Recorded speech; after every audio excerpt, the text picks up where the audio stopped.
Sebuah ledakan terdengar di Kiev dan kota-kota lain di Ukraina pada Senin 26 Agustus 2024 dini hari waktu setempat. Perdana Menteri Ukraina, Denis Shmyhal mengatakan total 15 wilayah telah diserang. Infrastruktur energi sekali lagi menjadi sasaran teroris Rusia, ungkapnya dikutip dari Kiev Independent. Sayangnya ada kerusakan di sejumlah wilayah, sambungnya. Kota-kota lain di Ukraina yang terkena serangan ledakan meliputi kota Kharkiv, Provinsi Odessa, Vinnytsia, Zaporizhia, Kremenchuk, Dnipro, Khmelnytskyi, Koprivsky, dan Kryvyi Rih, serta di Oblast Lviv, Rivne, dan Ivano-Frankivsk. Ledakan itu diketahui berasal dari serangan rudal dan pesawat tak berawak yang diluncurkan oleh Rusia.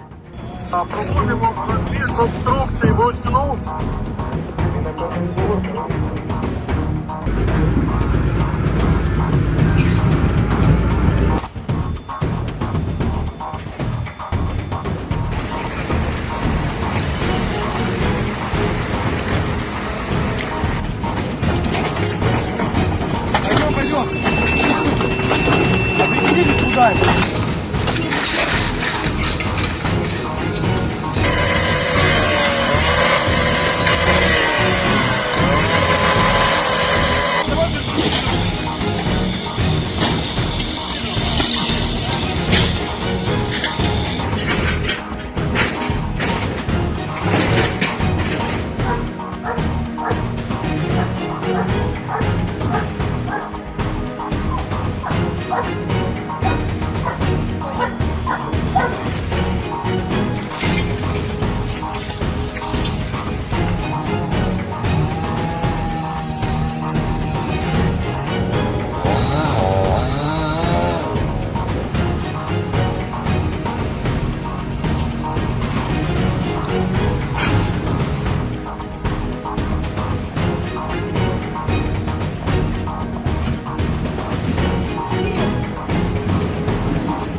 Download Tribun X sekarang, menghadirkan lokal menjadi Indonesia.